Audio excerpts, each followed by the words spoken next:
2008년 금융위기, 다들 기억하시죠? 그 이후로 세상은 더 안전해졌을까요?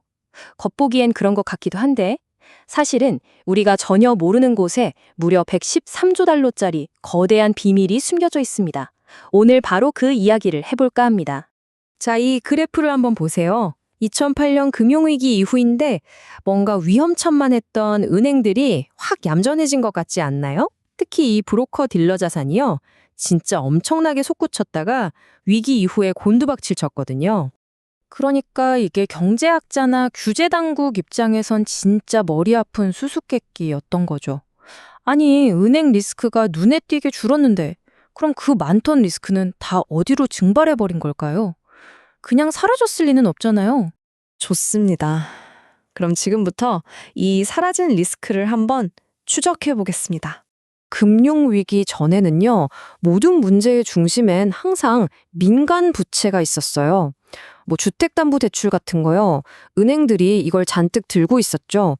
그런데 위기 이후에 이 판이 완전히 근본적으로 뒤바뀌게 됩니다.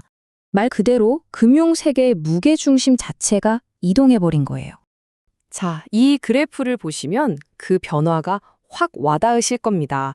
보세요. 2009년쯤을 기점으로 빨간 선, 그러니까 정부 빚이 파란 선, 민간 빚을 확 추월하더니 그 격차를 어마어마한 속도로 벌이기 시작하죠.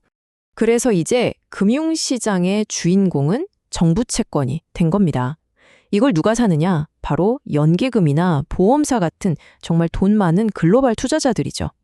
근데 이 사람들한테 한 가지 문제가 있어요. 투자는 전 세계 달러로, 유로로 하는데 나중에 연금이나 보험금은 자기 나라 돈으로 줘야 하거든요. 이 통화가 안 맞는 문제를 과연 어떻게 해결할까요? 이 거대한 자금들이 국경과 통화의 벽을 넘나들게 해주는 숨겨진 엔진이 있습니다. 바로 이겁니다.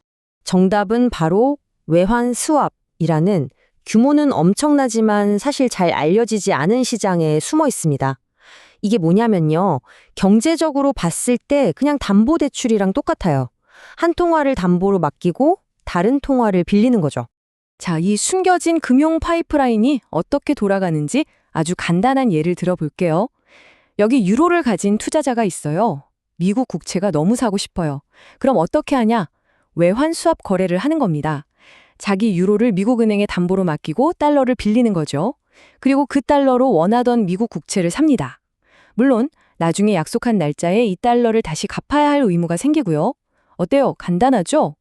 하지만 진짜 중요한 비밀은 이 거래가 장부에 어떻게 기록되느냐에 있습니다. 바로 이겁니다. 이게 핵심이에요. 분명히 돈을 빌린 실질적인 대출인데도 불구하고 회계 장부에는 부채로 잡히지가 않아요. 이걸 부의 거래라고 하거든요. 그러니까 우리가 2008년 위기 이후에 그렇게 뚫어져라 쳐다보던 은행 대차 대조표에는 이 빚이 아예 보이지 않는다는 겁니다. 바로 이 회계 처리 방식 때문에 우리는 정말 상상조차 하기 힘든 규모의 무언가를 놓치고 있었습니다. 그 규모가 얼마냐? 무려 113조 달러입니다. 장부에서 사라진 이 숨겨진 부채의 총액이 말이죠. 자, 그럼 이 엄청난 시장을 누가 이렇게 키우고 있을까요? 그게 또 정말 흥미로운 지점입니다. 우리가 흔히 생각하는 그런 은행들이 아니에요.